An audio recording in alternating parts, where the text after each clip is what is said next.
So collaboration is anything where if you see a Venn diagram view of things, there's an overlap of useful things and benefits between two organisations or people. It's any situation where 1 + 1 is more than 2, which is synergy, where you get bigger benefits by working with someone.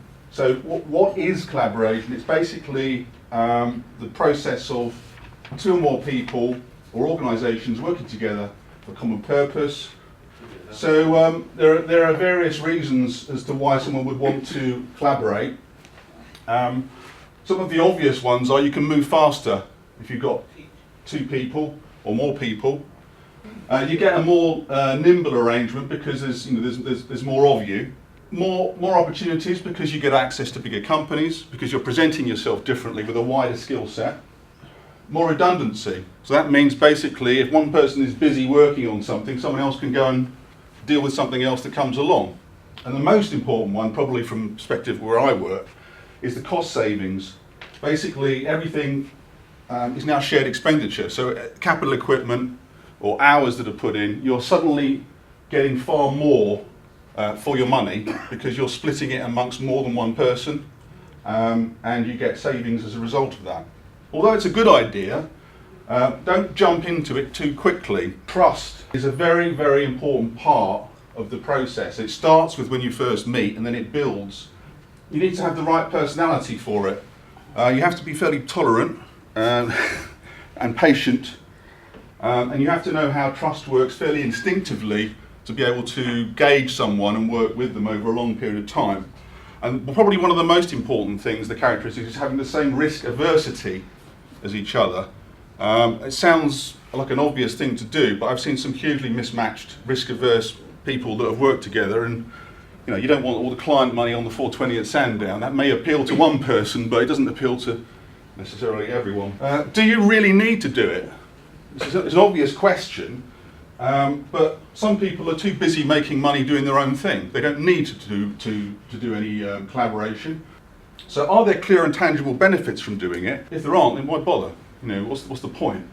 If you reduce your income by doing a collaboration, then forget it, do something else. It should be obvious who's doing what at very early stages. How much does it cost you while you're doing the collaboration by not doing what you're already doing? Sometimes it's cheaper just to hire employees with the right skills. You get far more control, arguably, if you have an employee than you do if you have a partner, where you have to split 50%, 20% of the income to that person.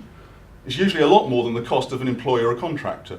An example which came up some time ago was a marketing company gets 30% of the share of the income from a venture, a technical venture. Now, this is where it splits the room a bit. Some people think that's not enough. Some people think that's too much. The people in Dragon's Den think that 30% share for a marketing company on a venture is too much, because you can pay for the staff that cost less than that, but you've got to come up with the money up front. The benefits can be huge, obviously, and you can calculate them. If you do it realistically, you can calculate them. So things to get right. It should not be a gamble. People go into collaborations thinking, well, this may or may not work. If you do your numbers and get the numbers accurate, by that I mean doing estimates by people who should be able to estimate. A good manager should be able to estimate within 10% in his own sector. If you try and estimate someone else's sector, you will get it wrong. You need to go and speak to the people that understand the work to get the estimates for how long something will take and how much it will cost. And then maybe test that theory again with someone else who can supply that information. Complementary skills usually, but not if you're doing volume. What you don't want is someone putting in all the resources and someone else putting in very little, because it will all fall apart very quickly if you do that. Example development, which is what I do. I might spend 400 hours producing a piece of software or a widget, and the person I'm working with might be in the distribution channel and they have to go and get sales for it. If I don't get those hours converted into money, they're lost, because that widget can't be used necessarily for anything else. The software can't necessarily be used for anything else. But I would argue that if you plan carefully, you should always be able to walk away with something as a result of putting resources into a collaboration. You should never put resources in that don't build up the collaboration to a point where you can't take them out again at some point later. Make money work for you by putting in a monetary stake at the beginning. It's then in escrow for you at some point later to use, but you will then work because you don't want that money lost. You don't need tight agreements in some situations, but if there's intellectual property or client lists involved, you do tend to want sometimes quite complicated agreements. The simplest agreement when you first meet, probably as a networking person, is an NDA, which is a non-disclosure agreement, where everyone agrees not to spill the idea to everyone else. If the joint venture brings in a large client, for example, who's the client belong to? If the venture does not continue, who gets that client? Back to exit conditions there, make sure you know who owns what during the venture, who owns the intellectual property, who owns the clients. If the venture stops tomorrow, who would walk away with what? If you don't do it at the front, it gets almost impossible to deal with it later. A simple one to understand, a banking mandate, right? Who is responsible for signing the banking mandate, which is who transfers money? Now, I have seen this go horrendously wrong if you don't get that tightened up in terms of who could have signed it originally and who can still sign it when they're a member of the organisation.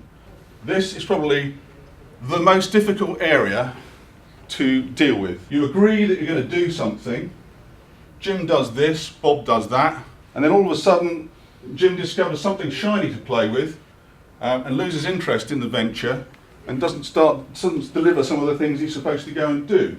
How do you encapsulate performance into an agreement when you're on an ongoing basis, when you're supposed to continue doing things? It's actually very difficult to do, and it's the most, in my experience, it's the most often reason something fails, because they get bored, lose interest, find something else to do, or find something that generates more money, and disappear out of the agreement and it all falls apart, which is why you need to have that exit conditions thing sorted.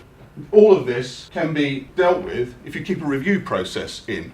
So basically, what you agree at the front has built into it a review process that you keep on checking it. So, for example, you've got to cater for ground shift. If you're a cab company and Uber's just sprung up, or you decided that you were going to sell into Europe and Brexit happened, you have to deal with these things that cannot be predicted. Disruptive technology comes along, and you've got to have a handle on what you're going to do when it comes along. Also, how much time you're spending on the venture, how much money you're spending on the venture. So, what it normally looks like is something like this, IP generation. The businesses that I get involved in, they largely have large amounts of time committed to them and less money. Other businesses, it's the other way around. You put more money in and you have less time put in.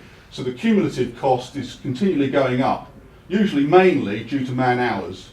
And that's what you're building into the structure of the entity that you're building with. Now, the trick is to make sure that you don't put anything in that you can't take out.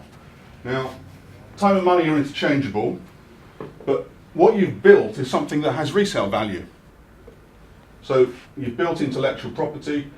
If either of you decide not to go ahead with it, you should be able to repurpose what you've done and reuse it and resell it.